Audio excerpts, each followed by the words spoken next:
मैं कुछ एग्जांपल देता हूँ कि सिंपल पास्ट टेंस कहाँ हम यूज़ करते हैं। जैसे आप लोग बात करते हैं कि आज दिन भर का कुछ काम था हमारा, ठीक है। आप लोग स्कूल से घर गए हैं और क्या क्या काम किए आपने ये बताना है। हम अक्सर ऐसी बात करते हैं कि मैंने जाके कपड़े चेंज किए, खाना खाया, फिर थोड़ी देर आराम किया, फिर बाज़ार चला गया। यानी एक के बाद एक जो काम हो रहा है पास्ट का, वो हम इस तरह की बातें करते हैं कई बार। फिर क्या किया, फिर मैं खेलने चला गया। इंग्लिश में क्या होगा, आई केम होम, मैं घर आया। I ate food, then after that I went to sleep, I slept, ठीक है। And then after that I went to market. ये इस तरह की बातें हम सिंपल पास्ट टेंस में करते हैं, ठीक है। हम लोग देखते हैं कि अक्सर इसी तरह की बातें हम करते हैं। तो स्ट्रक्चर क्या हुआ, मैंने कुछ एग्जांपल दिए, उनमें से एक सेंटेंस उठा लेते हैं या नया उठा लेते हैं एक सेंटेंस। आई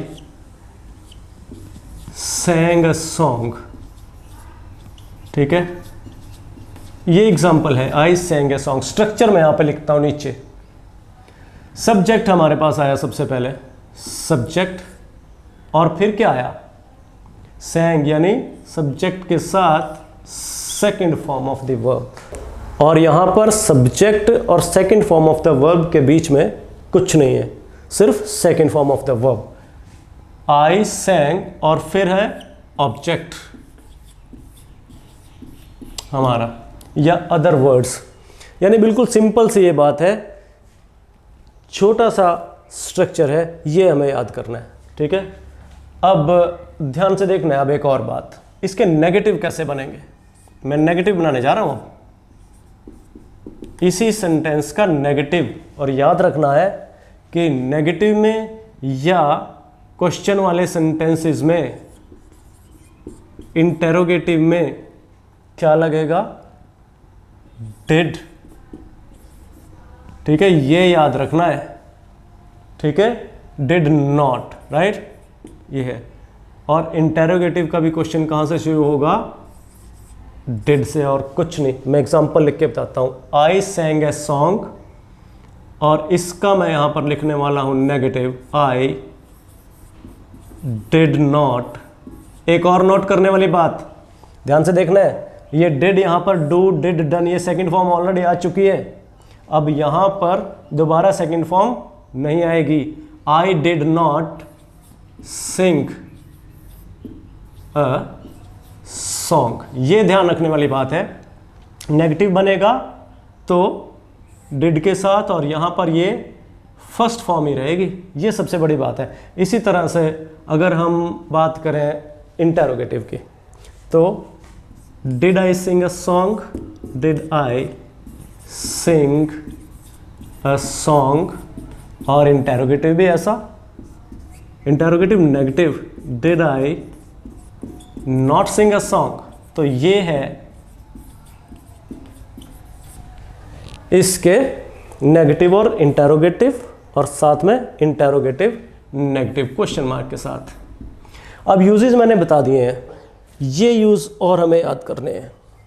ध्यान रखना है कहाँ, action completed in the past, यानी येस्टरडे, या चलो लास्ट ईयर भी जो हो चुका है। I went to Delhi yesterday, मैं कल दिल्ली गया, राइट।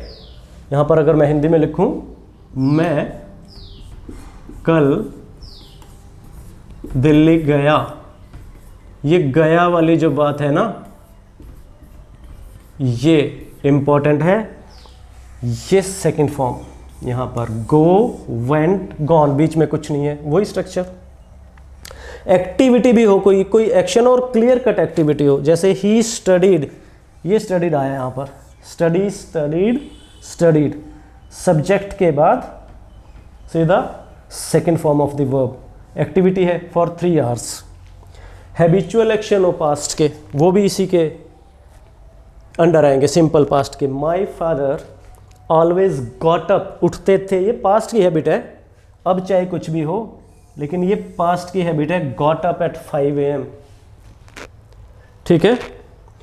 और एक लास्ट यूज इसका जो तुमने ध्यान रखना है सबने, in the indirect form of speech, यानी स्पीच जब हम डायरेक्ट और इनडायरेक्ट का चैप्टर करते हैं तो वहाँ पर डायरेक्ट सेंटेंस कॉमर्स के साथ दिया हुआ होता है हमें, और वो कॉमर्स वगैरह हटा के फिर हम उसकी इनडायरेक्ट स्पीच बनाते हैं और उसमें वर्ब का पास्ट हो जाता है, यानी second form of the verb लग जाती है। जैसे he said I work for 5 hours, इसका क्या बना, he said that he worked, ये यहाँ पर आ गया, यानी इस वर्क का क्या हुआ, इस वर्क का पास्ट हो गया, वर्ब की सेकंड फॉर्म हो गई। ठीक है, तो ये चीज़ें हैं, स्ट्रक्चर बिल्कुल क्लियर है, आपने ध्यान रखना है। और ये 4 सेंटेंसेस अगर आप याद कर लोगे तो कंप्लीट है, बिल्कुल सिंपल पास्ट टेंस यूजेस हमारे बिल्कुल सामने है। तो इतना सा ये डिड नॉट, राइट, और ये क्वेश्चन भी डिड से।